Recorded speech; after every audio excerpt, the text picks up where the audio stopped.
এই সব যেখানে শয়ন করানো হয়, অন্ত্যেষ্টিক্রিয়া যেখানে দাহক্রিয়া করা হয়, এখানের ভূমি আকাশ বাতাস বৈরাগ্যে ভরা।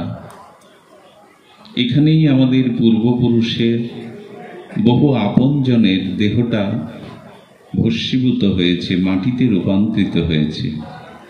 কিন্তু এখান থেকেই যখন সাজানো গোছানো আপন ঘরে প্রবেশ করি, স্ত্রী পুত্র কুটুম্ব সজ্জনের সাথে মিশে যায়, তখন আবার এই বৈরাগ্য হারিয়ে যায়।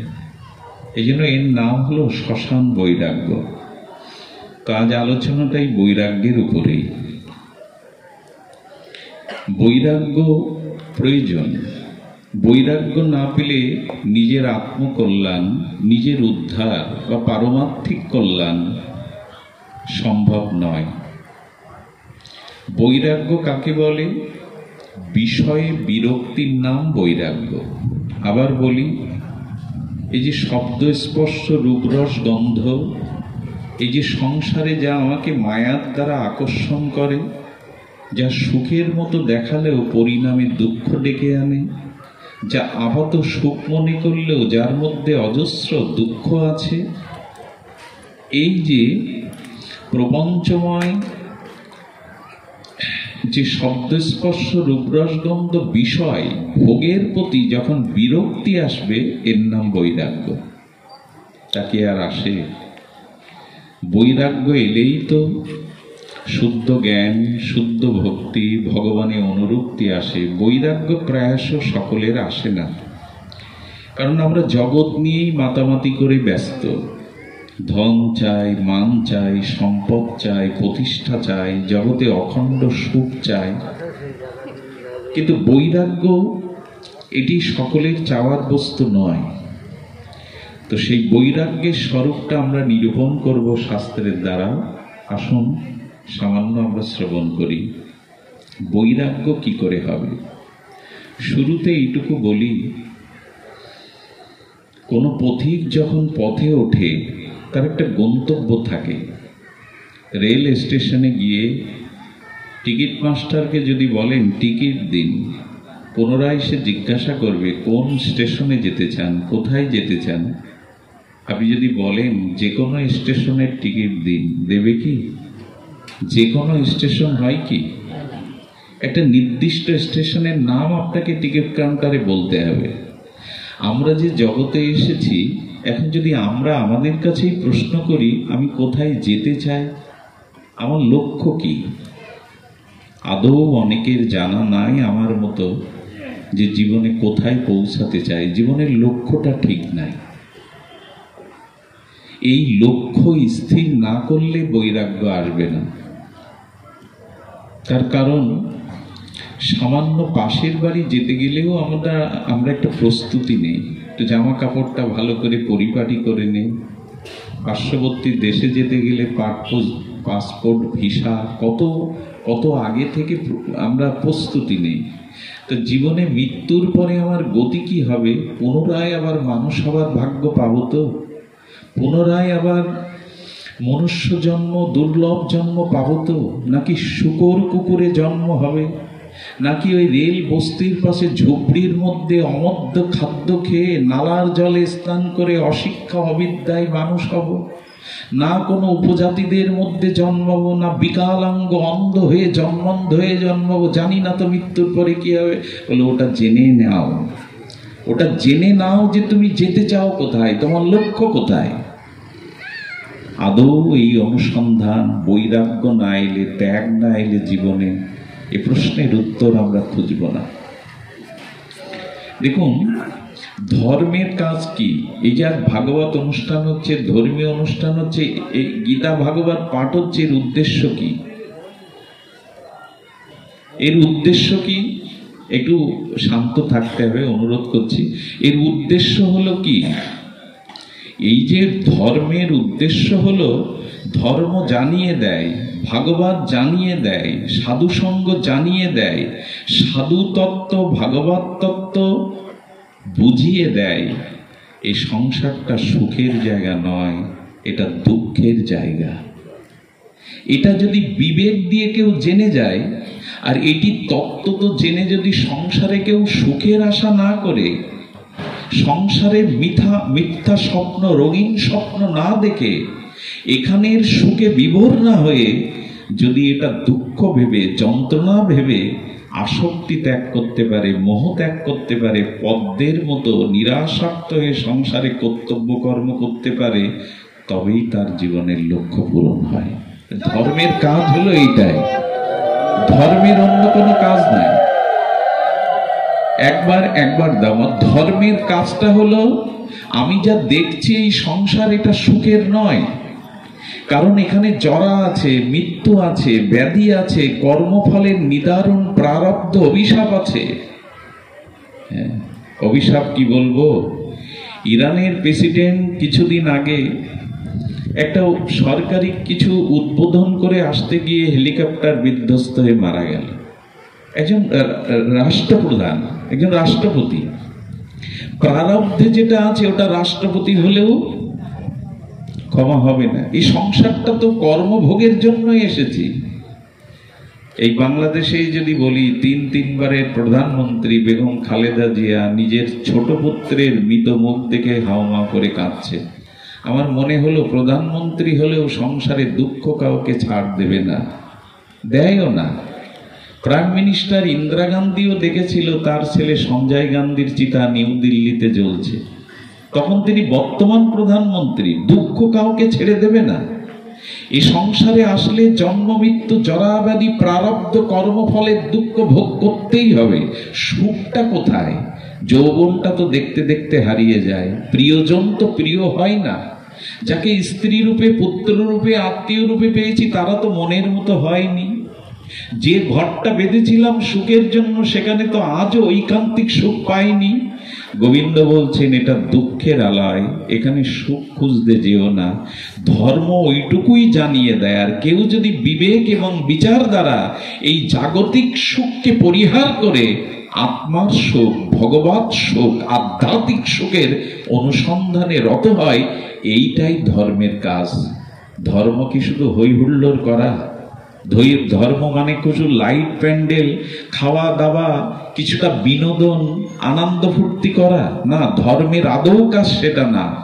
ধর্ম হলো মানুষকে অন্তর্মুখী করে, ধর্ম মানুষের মনুষ্যত্ব জাগিয়ে দেয়, ধর্ম মানুষের জীবনের লক্ষ্যকে স্থির করে দেয়। তোমাকে কোথায় পৌঁছাতে হবে, তোমার জীবনের পরম মঙ্গল কি, তোমার জীবনের চির শান্তি কি করে আসবে, এটা ধর্মের কাজ, আধ্যাত্মিকতার কাজ, গীতা ভাগবতের কাজ জানিয়ে দেওয়া।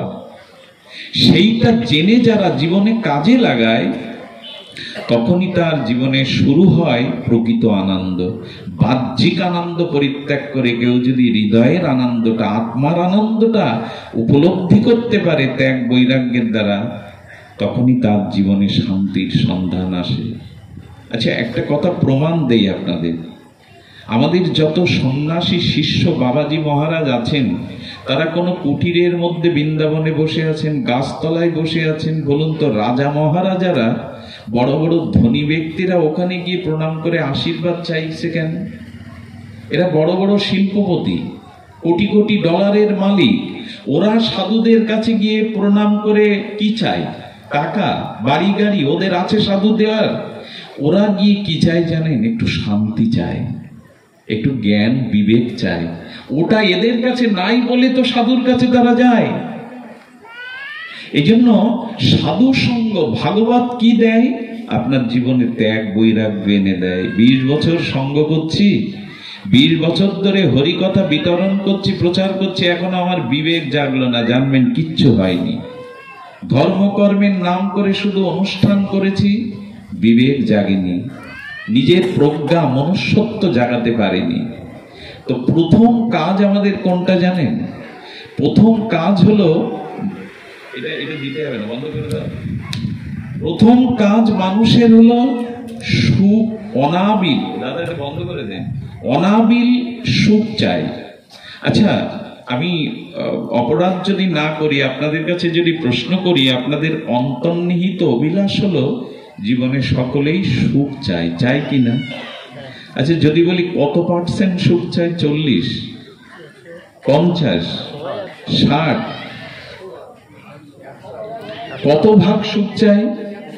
বলেন শতভাগ সুখ চাই আমরা। যদি বলি যে দুঃখ কি চান, অন্তর থেকে এই প্রশ্নই আসবে, এই জীবনে ভিক্ষা করে খাবো, গাছতলায় থাকবো, দরিদ্র সীমার নিচে থাকবো, কিন্তু দুঃখ যেন না, দুঃখ যেন আমার জীবনে না আসে। তাহলে আমাদের জীবনে এই দুটো ইচ্ছাটাই খুব প্রকট, যেন চির সুখী হতে পারি, দুঃখ বোঝাটা যেন না বইতে হয়। আচ্ছা, এই যে চাওয়াটা কি পূর্ণ হয় কখনো? বলো হয়। এই চাওয়াটা আপনার জীবনে পূর্ণ হতে পারে, কারণ আপনি আনন্দ থেকে এসেছেন। অমৃতস্য পুত্র সিন্নান্ত বৃষ্যে অমৃতস্য পুত্র, উপনিষদের ঋষি উপনিষদে জানিয়েছেন তুমি অমৃত থেকে এসেছো, তোমার দুঃখ পাওয়ার কথা না, দুঃখটা তুমি তৈরি করছো। খুব ধ্যান দিয়ে শুনতে হবে, প্রায়শ দুঃখটা আমরা তৈরি করি। আমরা আনন্দ থেকে এসেছি, ভগবান থেকে এসেছি, আমরা অমৃতের পুত্র। এই পাশে আসো, এই আমরা অমৃতের পুত্র, দুঃখ পাওয়ার কথা না। স্বামী বিবেকানন্দ তিনি 1893 খ্রিস্টাব্দে বিশ্ব ধর্ম সভায় বলেছিলেন যে দুঃখ আছে আগে এটা প্রমাণ করুন, তারপরে আমি দুঃখ দূর করবার কথা বলবো। ওনার দার্শনিক চেতনায় উনি বলছেন, যার আত্মার অনুসন্ধান এসেছে, যিনি আত্মজ্ঞান লাভ করেছেন, বিবেক বৈরাগ্য যার ভিতরে জাগ্রত, তার কাছে জগৎটা দুঃখময় নয়, তার কাছে জগৎটা আনন্দের নিকেতন। কবিগুরু বলে দিয়েছেন, জগতের আনন্দ যজ্ঞে আমার নিমন্ত্রণ। উনি এটাকে আনন্দ যজ্ঞ বলছেন। দুঃখটা আপনার তৈরি করা, দুঃখটা আমার নিজের তৈরি করা। দুঃখ ভগবান কাউকে দেয় না, সূর্য থেকে কখনো আধার নামে না। ভগবান কাউকে, কোনো জীবকে দুঃখ দিতে চান না। দুঃখটা আমরাই তৈরি করেছি। কি করে তৈরি করেছি সেটা জানবো আমরা। সুখ পাওয়া সম্ভব, অখণ্ড আনন্দ পাওয়া সম্ভব, কিন্তু দুঃখটা আমরা তৈরি করেছি। দুঃখটা আমাদেরই হাতে তৈরি করা। দুঃখ ভগবান থেকে কোনোদিন আসে না। সবকিছুর মূলে আমাদের কর্ম, আমাদের চিন্তা, আমাদের চেতনা। শুনুন তাহলে, জীবনে দুঃখটা, আচ্ছা দুঃখের পরিভাষা কি? দুঃখ কাকে বলে? খুব ধ্যান দিয়ে শুনতে হবে। দুঃখের পরিভাষা হলো, জীবনে যা চেয়েছি তা পাইনি, এরই নাম দুঃখ। যা চেয়েছি তা ধরা দেয়নি, তা পাইনি, এরই নাম। সমস্ত দুঃখের সূত্র হলো এটাই, যা চাওয়া তা না পাওয়াই হলো দুঃখ। এখন শাস্ত্র বলছে যে চাওয়াটা না পাওয়াই দুঃখ। সুখের কথা যেটা আমরা চাইছি, কিন্তু সুখ চাইতে গেলে, দুঃখ জীবন থেকে বিতাড়িত করতে গেলে প্রথমেই আপনাকে এইটুকু অনুধাবন করতে হবে, যে বস্তুর উৎপত্তি হয় তার নাশ বা লয় হয়। আবার বলি, যে বস্তুর আদি আছে তার অন্ত হয়, কিন্তু যে বস্তুর উৎপত্তি নাই তার বিনাশও নাই। কতটি দার্শনিক কথা। যে বস্তুর উৎপত্তি আছে তার ধ্বংস আছে, যে বস্তুর উৎপত্তি নাই তার ধ্বংস নাই। যদি কিছু আদি হয় তা যদি আদি হয় তার অন্ত হয়, যদি অনাদি হয় তবে সেটা অনন্ত হয়। জানি না আপনাদের হৃদয়ে কথাটা পৌঁছে দিতে পারলাম কিনা। এখন যে বস্তু সৃষ্টি কেউ করেনি, ধ্বংস করার ক্ষমতাও নাই, এই বস্তুকে চাওয়াটার নাম সুখ। আর যে বস্তু সৃষ্টি হয়েছে, নষ্ট হবে, ধ্বংস হবে, আমি চিরদিন রাখতে পারবো না, এই বস্তুটা চাওয়ার নামই দুঃখ। যেটা আমি চেয়েছি তা পাইনি, আর যেটা পেয়েছি সেটা আমি ধরে রাখতে, আমার কাছে তা থাকেনি। শাস্ত্র বলেছে, অনিত্য বস্তুকে যদি চাও তাহলে তার দ্বারা দুঃখ পেতে হবে, নিত্য বস্তুকে যদি চাও তার দ্বারা দুঃখ কখনো পাবে না। এই নিত্য আর অনিত্য বুঝতে হবে। সুখ অনন্ত অখণ্ড পেতে গেলে, দুঃখ জীবন থেকে বিতাড়িত করতে গেলে আমাদের নিত্য আর অনিত্য তত্ত্বটা বুঝতে হবে। আচ্ছা, আপনার এই দেহটা কি নিত্য? দেহটা অনিত্য। দেহটা অনিত্য মানে এই কাপড় পরিবর্তনের ন্যায় আমি বহু জন্ম এই দেহ পরিবর্তন করেছি। আজ পর্যন্ত রাজা মহারাজা জ্ঞানী বিজ্ঞ মহাপুরুষ কেউ শরীরের অস্তিত্ব ধরে রাখতে পারিনি। শরীরটা অনিত্য। অনিত্য মানে যা চিরস্থায়ী। অনিত্য শব্দের অর্থ কি? যা চিরস্থায়ী না, তার নাম অনিত্য। এই সংসারে দেহ, সংসার, বিশ্ব সংসারের তিনটি বস্তু, দুটি বস্তু অনিত্য নয়, নিত্য, আর সব অনিত্য। এক ঈশ্বর আর এক আত্মা। এই দুটি ব্যতীত ভক্তি, ভক্ত, ভগবান, আত্মা, পরমাত্মা আর ভক্ত, শুদ্ধ ভক্ত, এই তিনটি বস্তু বিশ্ব চরাচরে যা কিছু দৃশ্যমান সবকিছুই ধ্বংস হবে। আত্মাকে ধ্বংস করতে পারবেন তো? দেহটাকে আপনি মেরে দিলেন, হত্যা করলেন, আত্মাকে হত্যা করতে পারলেন তো? তার মানে নিত্য বস্তু আত্মা আর দেহটা হলো অনিত্য। অনিত্য বস্তু কখনো যা আমার কাছে থাকবে না। আচ্ছা, যে বস্তুর প্রতি আমার প্রিয়তা তার থেকে ছাড়াছাড়ি হয়ে গেলে, সে বস্তু নষ্ট হয়ে গেলে আমি দুঃখ পাবো না, কিন্তু নিত্য বস্তুর সাথে আমার সম্বন্ধ চিরদিনের। যেভাবে বোঝাতে চাই ততটুকু মেধা, সাধনা, তপস্যা নাই তো। এই জন্য একটু কষ্ট হলেও বুঝে নিতে হবে।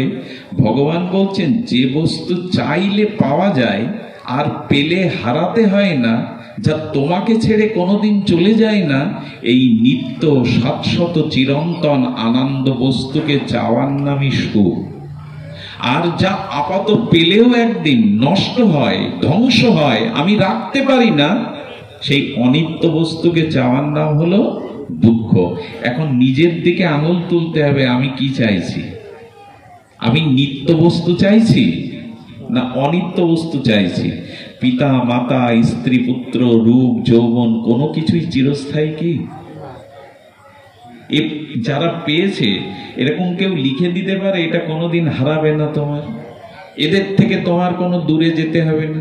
আচ্ছা, 50 বছর আগে, 60 বছর আগে এই স্ত্রী পুত্র আমার ছিল, আমার যে বয়স 60 বছর আগে ছিল, এখান থেকে আগামী 70 বছর পরে এরা কেউ থাকবে? মাঝখানের যে সময়টুকু এদের পেয়েছ, এই অনিত্য বস্তুর কাছ থেকেই যদি তুমি সুখ আশা করো, এটাই তোমার জীবনের সব থেকে বড় অজ্ঞানতা, যে তুমি দুঃখটা চেয়ে নিয়েছ। যে বস্তু পেলে আর হারাতে হয় না, নষ্ট হয় না, সেই আত্মা, আত্মারও আত্মা, পরমাত্মারও ভগবানকে চাও। ভগবানকে চাও। এই ভগবানকে চাওয়াটার মধ্যেই আনন্দ আছে, তাকে ভজনের মধ্যেই আনন্দ আছে। কিন্তু সংসারকে চেয়ে, স্ত্রী পুত্রকে চেয়ে, মান সম্মানকে চেয়ে আজ পর্যন্ত কেউ অখণ্ড চিরস্থায়ী আনন্দ পায়নি।